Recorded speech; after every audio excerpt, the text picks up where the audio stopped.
Mesdames, Messieurs, c'est vraiment un plaisir de vous retrouver sur la télévision Pacifique pour cette nouvelle édition d'À Travers.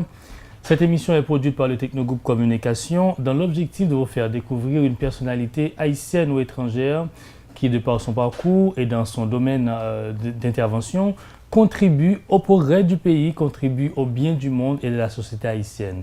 Aujourd'hui, nous avons le grand plaisir de faire un voyage dans le monde de l'éducation, de l'humour, de la comédie, mais surtout de la mise en scène. Et c'est avec Madame Florence Jean-Louis Dupuis. Madame Dupuis, merci d'accepter l'invitation de la télévision Pacifique. Merci, c'est un plaisir pour moi d'être avec vous aujourd'hui. Et j'ai très hâte de faire l'émission avec vous. On va voir comment ça va se passer. Je pense que ce sera très bien. Oui. Vous avez été à l'école Sainte-Rose de Lima, communément appelée les Sœurs Mères de la Lue. D'abord, vos parents ont voulu, votre père surtout a voulu que vous soyez médecin. Pour vous, c'était différent. Vous avez dit, écoutez, vous-même, vous avez choisi les lettres, le domaine de l'imagination, de la création. D'abord, comment est-ce que ce choix a façonné votre vie? Je pense que ce choix, on va dire plutôt que les lettres, entre guillemets, parce que j'ai fait sciences sociales, j'ai pas fait lettres à proprement parler, m'ont choisi plutôt que moi, je les ai choisis. Je me souviens déjà quand j'étais petite, que j'étais à l'école, j'étais extrêmement intéressée au littéraire, aux lettres, à tout ce qui avait attrait à la culture. Et je me souviens aussi que, comme j'étais une élève très turbulente, comme on dit, je me souviens que je recevais souvent des punitions des sœurs, les sœurs de Sainte-Rose de Lima. J'étais tout le temps punie. Et comme punition, on me donnait à étudier le Cid, on me donnait à étudier du Corneille ou du Racine. Et moi, je m'amusais. Et au moment de réciter, je m'amusais déjà à jouer la comédie. Si bien qu'on a supprimé ce genre de punition à cause de moi, parce qu'on a réalisé que c'était un plaisir pour moi de le faire. Donc, je pense que les lettres m'ont choisi. J'ai toujours été attirée par ça. Peut-être parce que j'ai été bercée dès le berceau dans cette ambiance de lettres, de culture, parce que ma grand-mère, qui m'a élevée avec ma maman, ma grand-mère était une personne qui récitait tout le temps. Wow. Des vers, elle connaissait Paul et Virginie par cœur, elle connaissait le Cid par cœur. Donc, je pense que c'est ça qui m'a entraîné un peu très tôt, dès l'âge de 12-13 ans, vers le théâtre, vers les lettres et vers autre chose. Arrivé en philo, bon, j'ai eu une expérience avec le théâtre très tôt qui a changé, qui a bouleversé ma vie. C'est quand mon aguerrin, j'étais en classe de seconde réto, mon aguerrin m'a appelé et m'a demandé de venir faire du théâtre en professionnel avec des professionnels du théâtre. Et là, j'ai pu rencontrer les plus grands noms du théâtre qui étaient Denise Pétrus, Paulette Poujol-Auriol, et il y avait aussi... Cito Cavé, non? Non, pas encore Cito. Cito va arriver un peu plus tard dans ma vie. Il y avait aussi Pia Wagner, Gérald Alexis. Et j'ai découvert un univers qui était comme un univers qui était le mien, et dont je ne connaissais pas l'existence, c'est l'univers des coulisses de la scène, du théâtre. Et ça m'a confronté dans mon choix, dans mon attirance. Et quand je me suis retrouvée en philo et que je devais choisir un métier, je pense que mon père, pour lui c'était clair, je devais être médecin. Et il a été m'inscrire à la faculté de médecine en me faisant mille et mille promesses. J'allais avoir une nouvelle voiture, etc. Donc moi, j'ai un peu cédé au chantage en me disant, bon, autant se taper quelque chose de moins long que la médecine. Et j'avais choisi les arts dentaires, l'odontologie. Mais dès le premier jour de la préfac, j'ai compris que c'était pas votre monde. C'était pas pour moi. Et tout de suite, je me suis rétractée et je me suis inscrite à l'école normale supérieure. Je pense que j'ai été attirée par l'école normale supérieure, c'est parce que j'ai eu des professeurs qui ont marqué ma vie. Et c'est ça toute l'importance aussi d'être prof. Je pense qu'il y a Madame Josiane Payer, que j'ai eu comme professeure, qui me donnait des leçons particulières que j'admirais beaucoup. Je pense qu'elle a été déterminante dans ce choix. Je pense qu'il y a eu aussi Irène Denizé. Et il y en a d'autres dont j'ai oublié le nom. Je me souviens très bien de cette dame, mais le nom m'échappe, qui était comme un puits de culture. Oh là Quand là. elle commençait à faire ses cours d'histoire et de géographie, on lui posait des questions et j'étais émerveillée par ces modèles-là. Et je crois que c'est ce qui m'a amené vers l'éducation, vers l'enseignement, pour finalement, dès que j'ai commencé à pratiquer, parce que je suis rentrée à l'école normale, et dès que je suis rentrée à l'école normale, les sœurs de Sainte-Rose de Lima ont fait appel à moi parce qu'ils avaient un professeur manquant. Donc j'ai commencé à enseigner l'année où je suis rentrée à l'école normale, j'avais 19 ans. Encore. Alors maintenant, la question c'est comment est-ce que ce choix, comment est-ce que le fait de risquer, d'avoir choisi, d'avoir fait le choix, pardon, d'aller dans l'opposé de ce que les parents voulaient, comment est-ce que cela, en fait, je pense que c'est important pour les gens de faire des choix dans la vie? Je pense que c'est important de faire ce qu'on aime.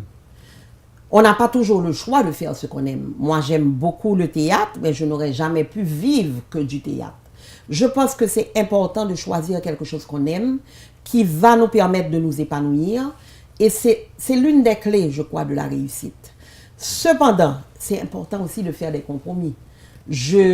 À cette époque, ma priorité, c'était le théâtre. Mais j'ai tout de suite compris que en Haïti, on ne pouvait pas se contenter de vivre que du théâtre. Et j'ai fait le compromis, mon père a dû accepter, parce qu'il n'y avait pas de déshonneur à être professeur. Et il s'est consolé en me disant, écoute, tu deviendras directrice d'école, etc. Parce que professeur, ce n'est pas une carrière. Mais je dois dire que plus j'ai avancé dans ma carrière d'enseignante et d'éducatrice, plus j'ai réalisé que c'était exactement le choix qui me convenait.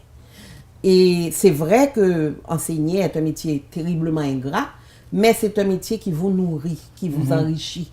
Et je ne le dis pas... Alors, nourrir dans le sens mental ou intellectuel du terme? Intellectuel et mental. Ça veut dire, il y a une dualité en moi. Il y a le côté fantasque, fantaisiste, et il y a un côté très sérieux, très rigoureux, qui a besoin d'être utile.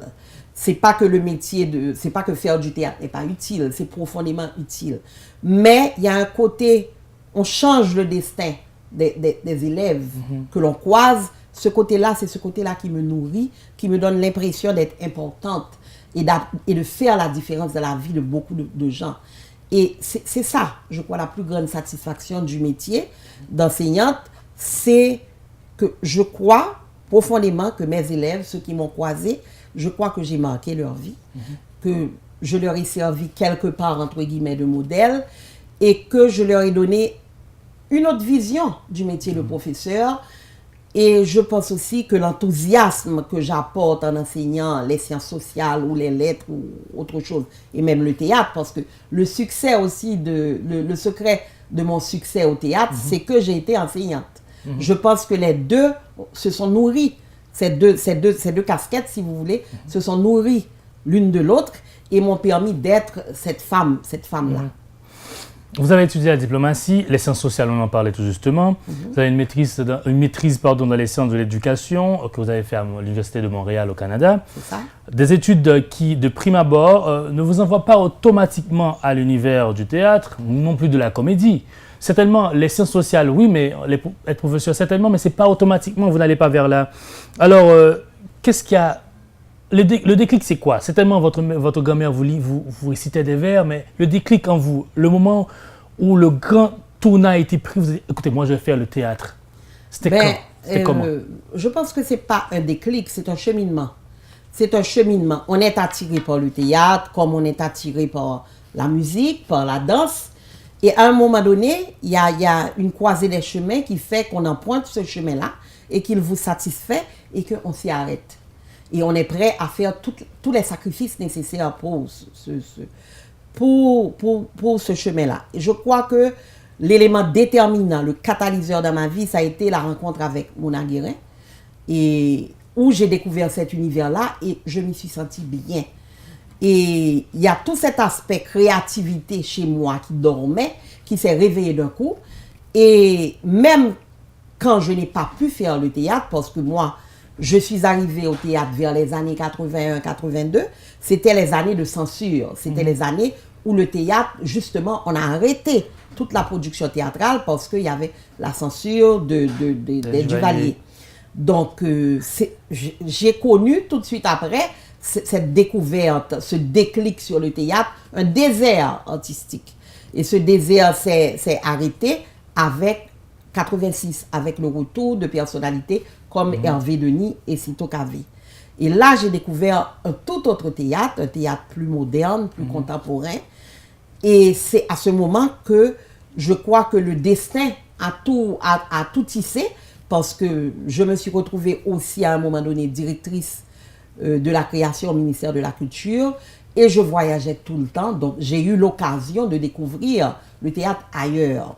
J'ai eu l'occasion aussi, l'opportunité grâce à ce poste, de pouvoir faire des stages à l'étranger, donc de pouvoir apporter du corps à mon rêve, parce que c'est bien d'être autodidacte, mais il faut une formation quand même.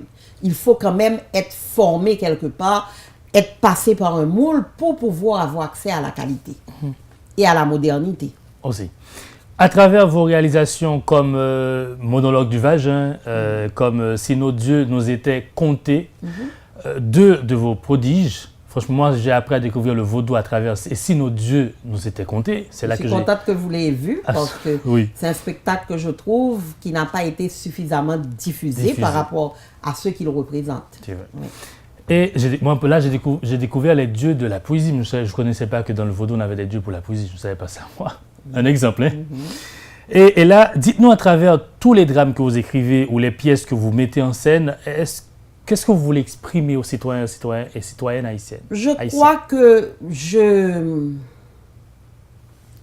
crois que j'ai quelque chose de profondément engagé en moi. Et le théâtre me permet de l'exprimer. Toutes mes pièces ont été, ou à peu près toutes mes pièces de théâtre, je ne parle pas des stand-up comédies, et toutes mes pièces ont été des plaidoyers pour le respect du sexe de la femme, comme dans les monologues du vagin, des plaidoyers pour le respect de la religion des Haïtiens, le vaudou, et des plaidoyers encore pour... En fait, je pense que si on étudie ma Bible et on étudie mes œuvres et les différentes pièces que j'ai écrites, on voit qu'il y a toujours un engagement, il y a toujours un message, et le message, c'est toujours une défense de la liberté, du droit des femmes, du respect de l'autre, du respect de la différence de l'autre. Je crois qu'à travers toutes mes créations, je pense depuis Sarafina, que j'ai adapté en passant par Le Petit Prince et nous, puis La Légende de Quisqueya, que j'ai adapté et réécrit pour en faire une pièce de théâtre. Le texte de Margaret Papillon était déjà une merveille pour un enfant. C'était un texte jeune public. Moi, j'ai voulu le rendre un peu plus vivant pour le théâtre. Dans ce sens, j'y ai ajouté des personnages. Et je crois que mes personnages apportent quelque chose d'autre dans la pièce. Et c'est ainsi pour tout ce que j'ai créé et écrit. À travers mes personnages passe un message qui me tient à cœur et que je veux véhiculer aux autres.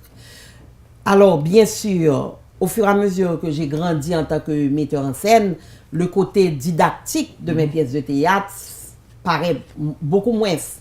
Mais même dans les stand-up comédies qui ne sont pas des pièces de théâtre, je pense qu'il y a clairement un message aussi. Il y a une dénonciation qui est faite des travers de la société. Et même quand ce n'est pas moi qui les écris tous, et je les choisis en fonction de cette vision-là du metteur en scène et du dramaturge que je suis. Oui. Vous avez aussi dansé dans le temps? J'ai dansé, oui. J'ai fait de la danse classique chez Lavinia Williams et de la danse folklorique. Et je pense que ça a beaucoup joué dans le metteur en scène. Ça a beaucoup compté pour le metteur en scène que je suis devenue. Parce que mes pièces, si vous avez vu Si nos dieux nous étaient comptés, mes pièces, c'est un peu... J'utilise vraiment tous les médiums pour faire passer mes messages. Dans mes pièces, vous allez trouver de la danse, vous allez trouver de la musique, vous allez trouver des textes, bien sûr. Mais je crois que c'est ce qui me donne cet aspect du théâtre total, plus art de la scène que théâtre proprement dit. Vous dansez toujours? Très peu. Très peu et pas à mon goût. Okay. Oui. Alors, est-ce que vous pensez qu'aujourd'hui les jeunes devraient, du genre, se verser dans le théâtre et un peu plus se verser dans l'éducation en tant qu'enseignant? Je pense qu'un pays ne vit pas sans éducateurs de toutes les manières. Et on n'a pas le choix que d'avoir des éducateurs.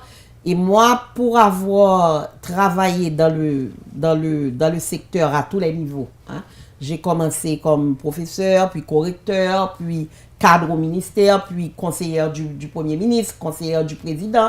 Donc, et puis en plus, j'ai travaillé comme expert en éducation pour la Banque mondiale et le FNUAP. Donc, j'ai vu le système sur tous ses angles. OK? Donc, je pense que le métier d'enseignant est un métier vital pour la nation. On dit tant va l'éducation, tant va la nation. Et tant que le statut des enseignants ne sera pas changé, on ne pourra pas apporter de véritables modifications au système éducatif et à l'amélioration de la qualité de l'enseignement. C'est un gros débat que j'ai beaucoup fait quand j'étais l'une des responsables du plan national d'éducation. Donc, on ne va pas se lancer dans ce débat-là, mais le métier d'enseignant, c'est un métier vital, tout aussi vital que le métier de médecin. Je pense que si la société devait choisir deux métiers, ce serait celui de médecin et d'éducateur. Et d'éducateur. Ouais. Un métier que vous avez choisi, dans lequel vous évoluez jusqu'à présent. Mais avant de plonger à fond dans J'apprends, qui est l'école que vous avez fondée, créée, si vous voulez, et dirigée même, on va marquer une pause. On revient tout justement après la pause pour parler de cet aspect-là de votre personnalité, si on peut le dire ainsi, l'éducation, l'éducatrice que vous êtes. Chers téléspectateurs, restez avec nous pour la suite d'À travers. On marquera une pause, on revient dans un instant.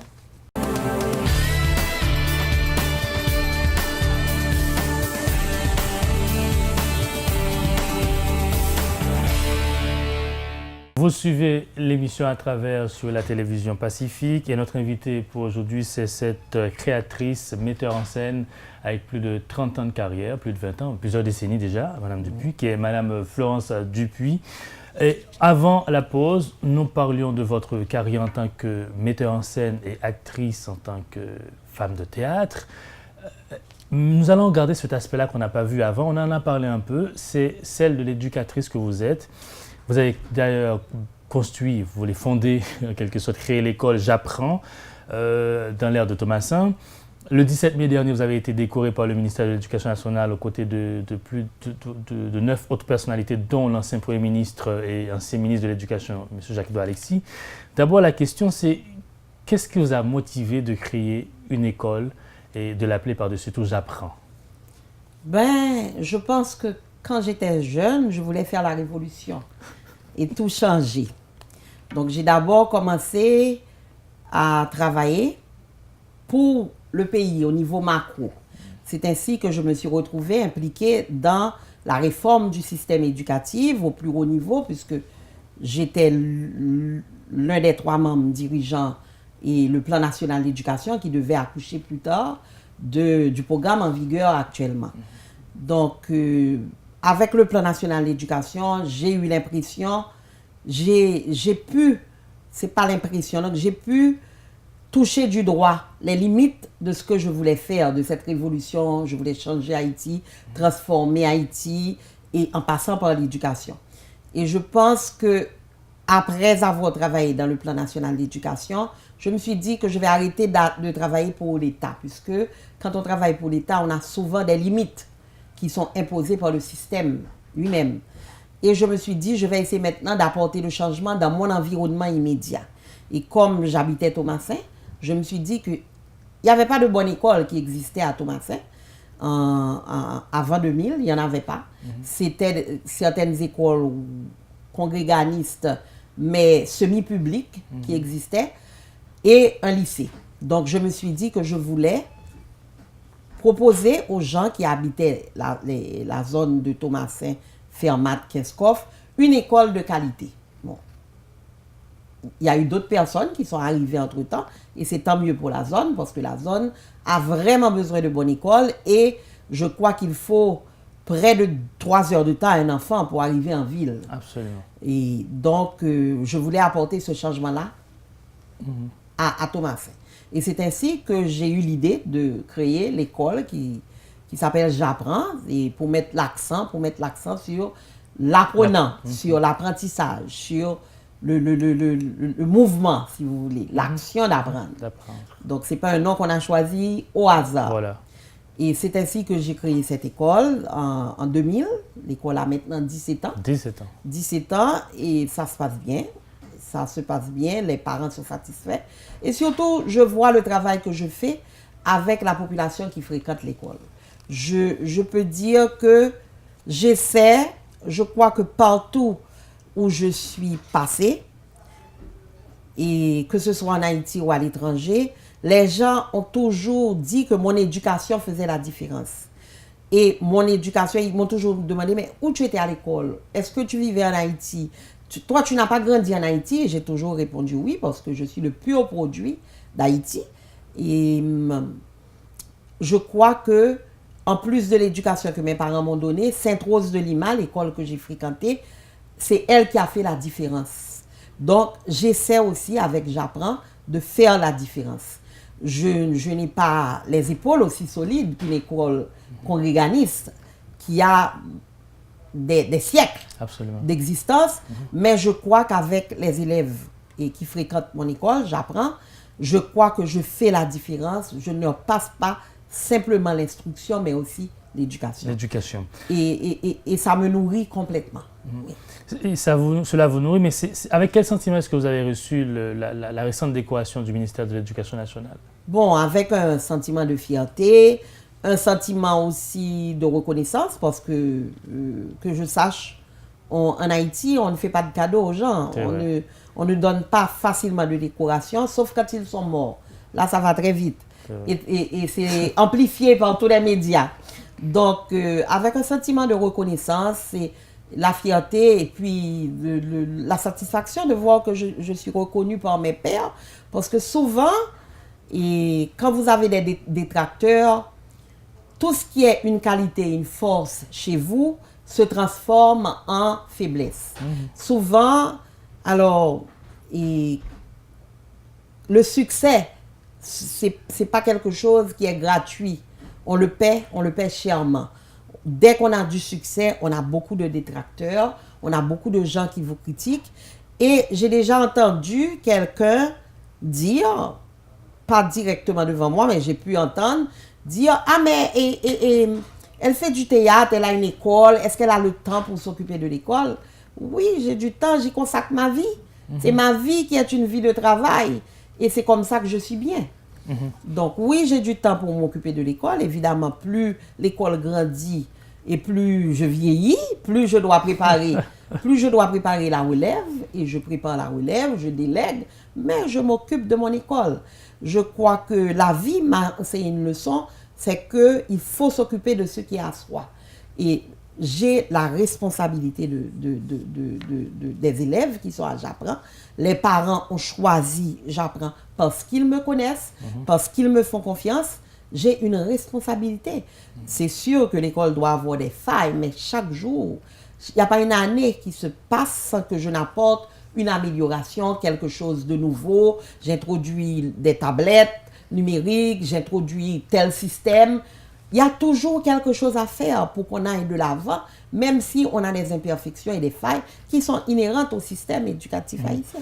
Alors, la question c'est, quel devrait être aujourd'hui le modèle d'école pour la société haïtienne? Du genre, qu'est-ce que chaque école devrait être aujourd'hui en Haïti? C'est une grosse question. En termes de configuration. Et je doute pouvoir y répondre et là maintenant, mais comme j'ai beaucoup réfléchi sur le système éducatif, et que je le connais bien, je pense que c'est une école qui devrait être une école adaptée à la réalité de l'haïtien. La réalité qui n'est pas une réalité bilingue, donc une école qui, si elle veut faire des Haïtiens, vraiment des Haïtiens bilingues, qui doit se mettre à enseigner le français d'une autre manière. Comme langue comme seconde langue, en fait. Même si on enseigne, on garde encore l'enseignement, et il faut garder l'enseignement du français, et du français, il faut apporter quelque chose de plus à cet enseignement du français pour faire que les enfants maîtrisent complètement le français. Parce que le créole, c'est la langue maternelle. En tant qu'éducatrice, c'est clair pour moi que la langue maternelle favorise et facilite les apprentissages. Mais on ne peut pas non plus enfermer l'enfant à l'intérieur de cette langue maternelle, il faut que, quelle que soit l'origine sociale de l'enfant, l'enfant puisse maîtriser les deux langues. Parce que dans la réalité d'Haïti, parler le français fait la différence. Vous abordez quelqu'un dans une administration publique ou n'importe où, vous l'abordez en français, vous n'êtes pas reçu, vous n'êtes pas accueilli de la même manière qu'une personne qui l'aborde en créole. C'est la réalité, on peut me dire tout ce qu'on veut après. Et moi, je voudrais que mes enfants, ils aient le meilleur. Je voudrais que mes élèves, ils aient le meilleur. D'où l'importance que j'accorde à la langue française, à l'apprentissage du français à l'école. Et comment est-ce que vous faites vous-même à l'école, j'apprends? Bon, Vous priorisez le créole ou vous donnez la priorité, au français? On donne la priorité au français, définitivement. Le créole est tout aussi valorisé parce qu'on a des cours de créole, donc il est tout aussi valorisé, mais on donne la priorité au français et j'essaie d'appliquer parce que je n'y arrive pas toujours, une bonne vieille méthode qu'on utilisait chez les sœurs, c'est que on n'avait pas le droit de parler français n'importe quand et de parler créole n'importe quand et n'importe où. Donc j'exige que quand je suis là, du moins sur la cour de récréation, les enfants parlent français. C'est pas toujours suivi. Je ne vais pas faire une guerre perpétuelle avec les enfants, mais au moins il y a un effort qui est fait pour que les enfants puissent parler français. Maintenant, les enfants ont tendance à parler beaucoup plus anglais que français. Moi, je suis 100% ouverte pour l'anglais.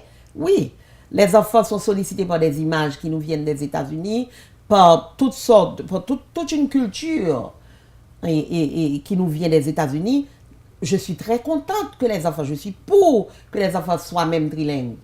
Est-ce que vous comprenez? Mais le français reste une différence fondamentale et un atout dans la carte du petit haïtien.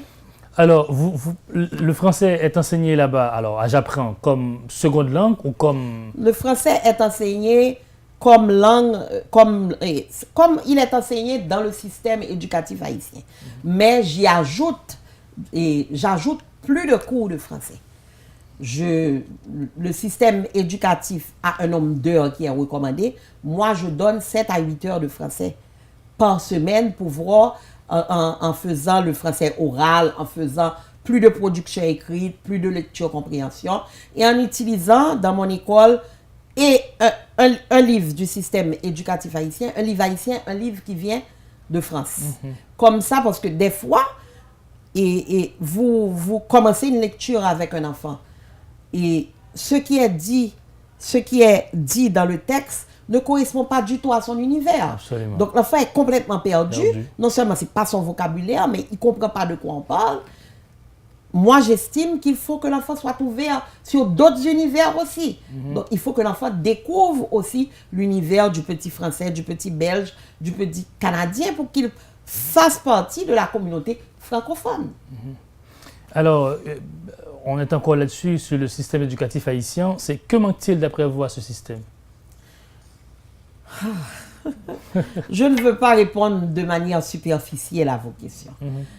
Je crois que la clé de la question, vraiment la clé de la question, il manque beaucoup de choses au système éducatif haïtien, mais la clé, c'est vraiment la formation des maîtres. J'ai la chance, moi, à J'apprends, d'être formateur de formateurs. Donc, je forme mes professeurs, je les fais rentrer dans un cadre et dans un pli, mais je crois que c'est surtout la formation qu'il manque au système éducatif haïtien. Il lui manque beaucoup d'autres choses encore. L'éducation coûte cher, donc il lui manque d'abord des écoles. Vous savez qu'on est encore dans un pays où le taux d'analphabétisme est élevé, où l'accès à l'éducation n'est pas à la portée de tout le monde. Donc, on n'en finirait pas des manques du système éducatif haïtien. Mais la clé pour commencer à apporter la solution au système, c'est des maîtres bien formés, des maîtres bien préparés et qui sont valorisés, qui peuvent rester dans ce système.